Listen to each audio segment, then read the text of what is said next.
Якщо нежить не дає дихати, Нокспрей від нежиттю спрей для наших людей.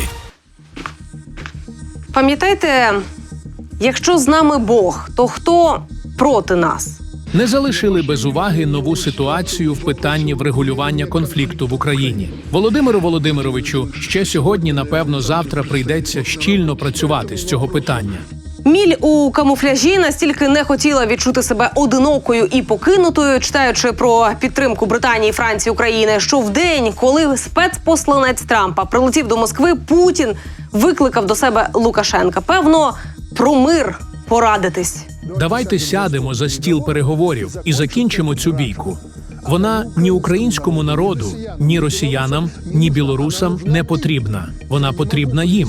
Я не можу навести ці факти. Вони абсолютно закриті, де вони відкрито говорять, високопоставлені люди, нехай б'ють один одного, нехай б'ють один одного. Українці, росіяни, нехай у цьому казані всі загинуть. Це високопосадовці про це говорять. Привіт, мене звати Катерина Соляр, і тут не буде звичного нам з вами відліку годин і хвилин. Бо тут, як у вакуумі, застиг лише один час – 24 години, за які Путін має викотити свої хотєлки стосовно зупинки гарячої фази війни. Прийняти все, що йому спустив Трамп, звісно ж, у кремлівського карлика язик не повертається. Чи то він не повертається з якоїсь іншої причини, але то неважливо. Бо у Путіна багато ротів, щоб озвучити, чого він хоче. А він хоче півсвіту і ігрушечний пістолетик, щоб коли буде ним у бункері гратися, не поранився ненароком. Я можу сказати, що я сам останнім часом підтримую регулярні телефонні контакти з Майком Волцом. І вчора він мені зателефонував та поінформував про основні підсумки переговорів з українською делегацією у Джидді.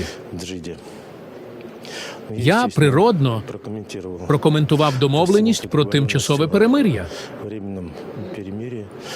Наша позиція з приводу того, що це не що інше, як тимчасовий перепочинок для українських військових, більше нічого. І ми вважаємо, що наша мета все-таки – це довгострокове мирне врегулювання. Ми цього прагнемо. Мирне врегулювання, яке враховує законні інтереси нашої країни. Тобто Москва не хоче припинення вогню. Ви зараз теж це чули, та? Росія традиційно намагається спотворити реальність та виставити себе головним миротворцем. Саме так можна тлумачити слова Ушакова про незацікавленість у короткочасному припиненні вогню на 30 днів. Але слова Ушакова не є офіційною відмовою Росії. Рішення там ухвалює Путін. Тобто Ушаков маніпулює і демонструє, що це саме Росія хоче постійного миру без тимчасового припинення вогню. Але це що? Правильно, ніщо інше, як маніпуляція. Для того, щоб мати коридор можливостей для продовження війни і продавлювання свого бачення ситуації. Тому інші новинні служби говорять, що Путін може дати відповідь на пропозицію щодо припинення вогню вже сьогодні. Після зустрічі Путіна з Лукашенком в Москві відбулася їхня прес-конференція. На ній, як говорив Пісков, Путін міг би висловитись про Україну, але не став цього робити. Я так розумію, став чекати зустрічі із Віткофом. І, скоріш за все, подробиці будуть пізніше, оскільки Пісков ще не знає, чи зможе Путін прийняти Віткофа сьогодні особисто, чи трохи пізніше, чи завтра, чи коли-небудь. Каже, багато справ має. Хоча, знову ж таки, Віткоф міг і не їхати. Просто почитав би Bloomberg, Reuters чи Washington Post. Останній, до речі, найбільш розгорнуто написав про всі путінські «хочу». Вашингтон Пост отримав доступ до документа одного із близьких до ФСБ інститутів, у якому містяться рекомендації щодо переговорів зі Сполученими Штатами навколо України. Документ було передано виданню однією з європейських розвідок. Документ було оформлено приблизно за тиждень до перших переговорів США та Росії в Ріяді 18 лютого. І у документі викладено максималістські вимоги до США, України та Європи і немає жодного натяку на компроміс.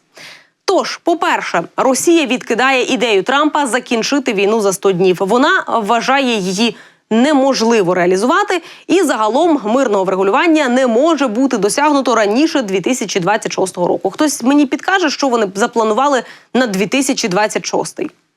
Також завдання Росії – працювати на посилення розбрату між США та союзниками, що у них теж доволі непогано виходить.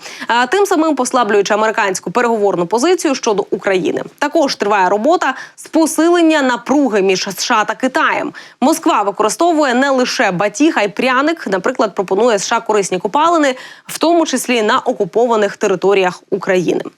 Звісно, про пом'якшення чи зміну позиції Китаю говорити рано, але китайський державний телеканал уперше зняв репортаж на лінії фронту з українського боку. А поки що це, звичайно, ні про що не говорить, але це вже щонайменше третій такий епізод. Перший – це виступ Ван І на Мюнхенській конференції. Другий – це заява спецпосланника Китаю щодо Європи Лю Шає, що він вражений тим, як США підходять до врегулювання і що Україна та Європа мають бути за столом переговорів. І тут третій сюжет на китайському державному телебаченні. До слова, днями до Китаю також викликали Сергія Рябкова та очільника МЗС Ірану. Про ядерку поговорити. Та повернемося до статті, бо сіючи розбрат між США та союзниками, Москва сама має намір нормалізувати відносини зі Сполученими Штатами, у тому числі шляхом відновлення роботи посольств. Треба ж свою агентуру ближче до Вашингтону перемістити.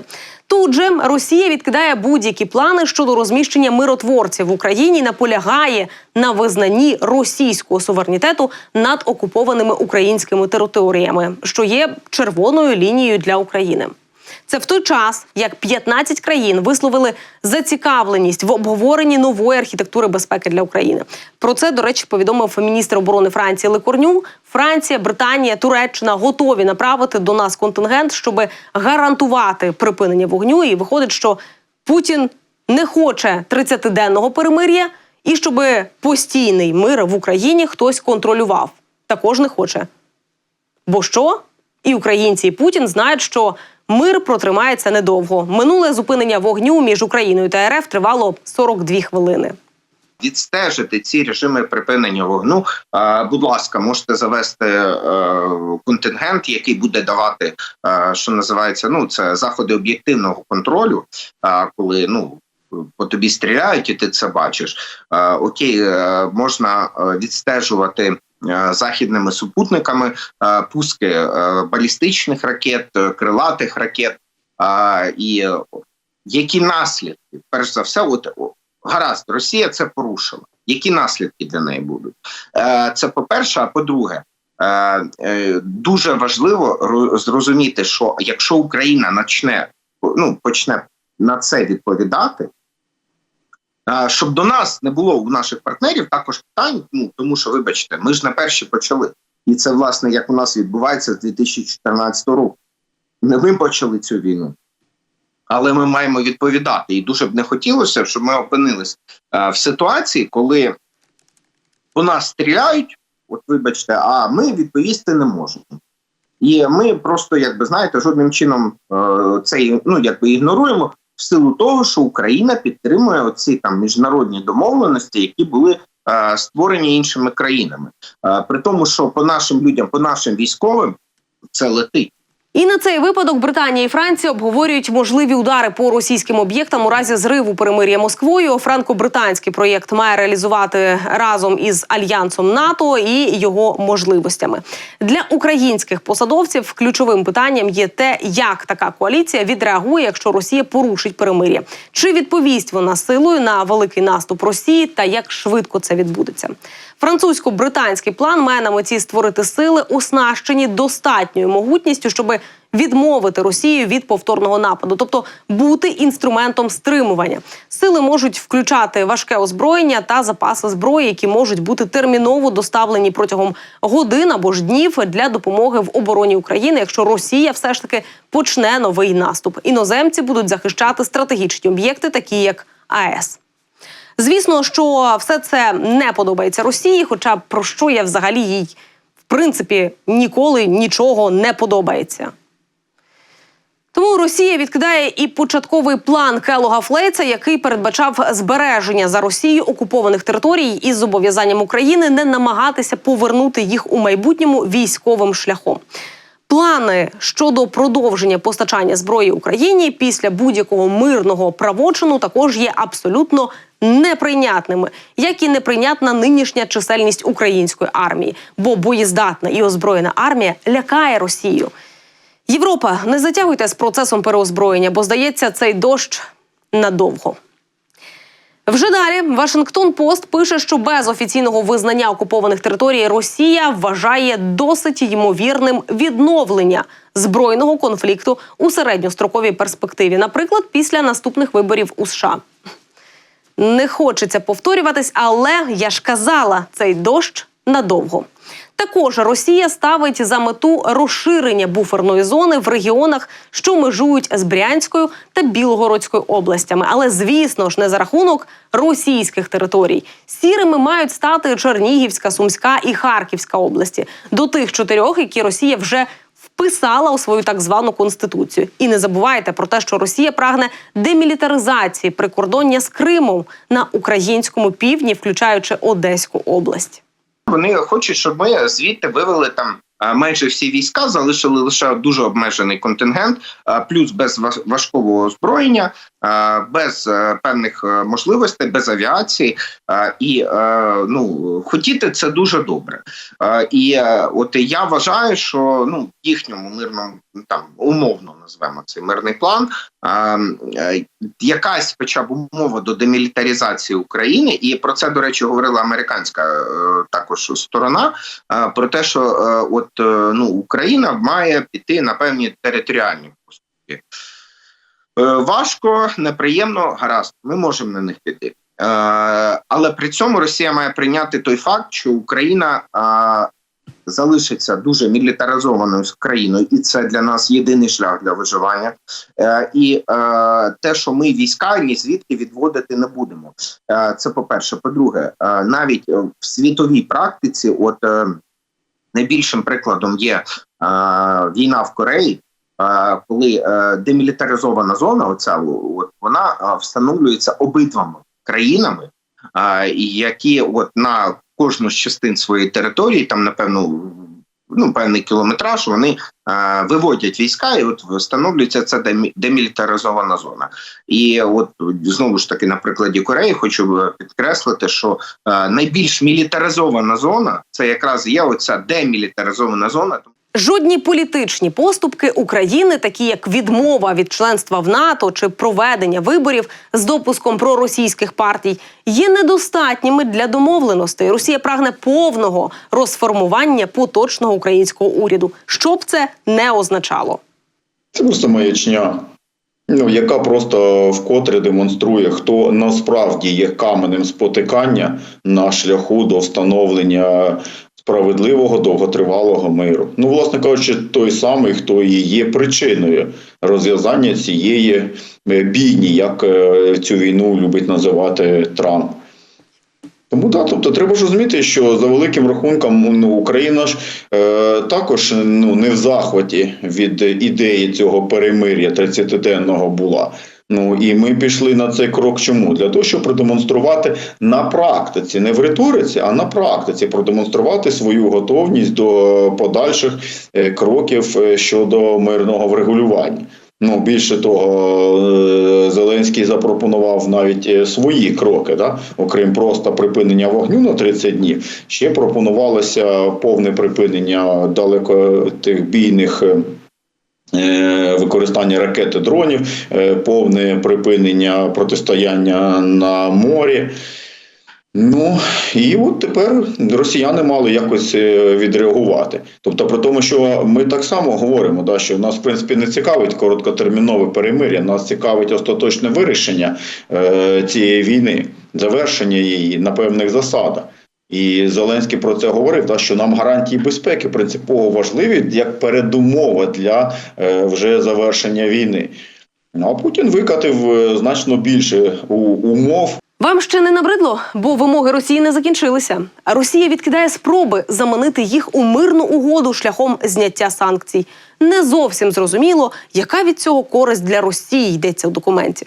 Москва вважає, що ефект від санкцій надто перебільшений. При цьому Росія пропонує нерозміщення «Орешника» у Білорусі в обмін на нерозміщення американських балістичних ракет середньої дальності в Європі. А Лукашенко казав, що вже домовилися. От вам і домовленості з Росією. І 12-й пункт. Тобто по одному на місяць виходить. Росія пропонує припинити постачання зброї недружнім до США країнам в обмін на припинення США постачання зброї Україні. При цьому у документі йдеться, що Росії буде складно реалізувати припинення постачання зброї своїм союзникам, але вони готові на це піти.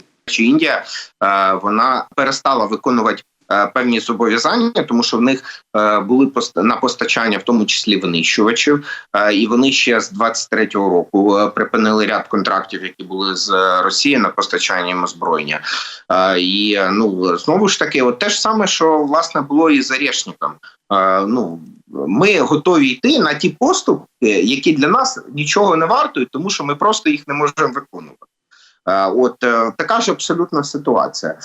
І постачання зброї, коли російська зброя виявилась, ця пострадянська, якою лякали весь світ, в Україні показали, що вона є неефективною.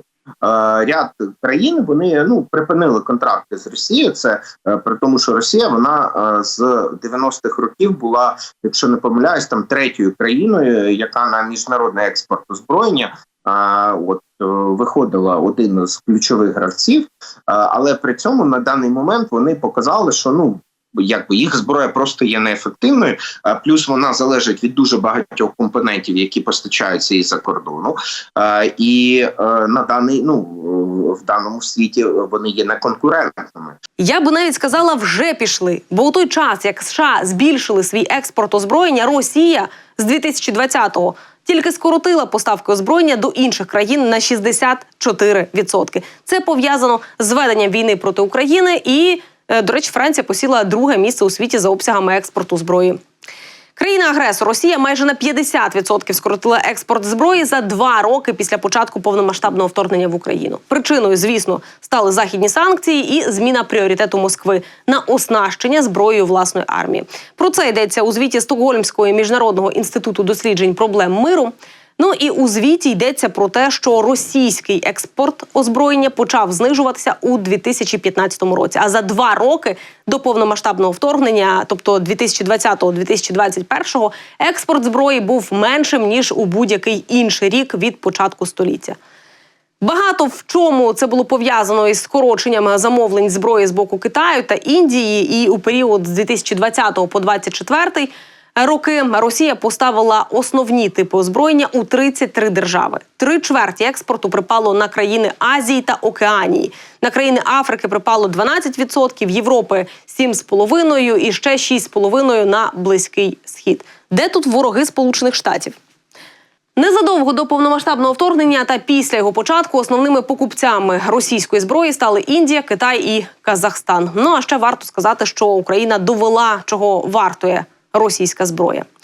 Так ми підійшли до аналізу. І аналізуючи документи, експерти The Washington Post приходять до наступних висновків. Путін навряд чи прямо скаже Трампу «ні». Це занадто великий ризик для потенційного союзництва з Вашингтоном. Путін, швидше за все, продемонструє відкритість і гнучкість, позиціонуючи себе як справжнього друга Трампа, який повністю його розуміє, але природно не може піти на поступки, не попросивши чогось натомість. Тому Росія намагатиметься максимально затягнути переговорний процес. Просте припинення вогню, як того хоче Трамп, не на користь Росії, тому його, скоріш за все, теж не буде. І Путін і Трамп зателефонують один одному цієї п'ятниці, проте, зважаючи на все сказане мною вище, рішення про реакцію на пропозицію США та України вже прийняті. А вчорашня поява Путіна в Курській області, де він закликав відвоювати цей район повністю, тільки це підкреслює. Якщо ви не бачили Путіна у камуфляжі, то і не варто на то дивитися, бо його найкраще характеризує ось ця цитата Лаврова. Після заяви міністерства у нас виступав представник у Раді безпеки. Наша оцінка там викладена повністю. Навіщо я сюди прийшов? Це ж питання залишається актуальним і у українців. Нафіга ви сюди прийшли? І коли ви звідси підете? Бо відлік 24 годин вже триває.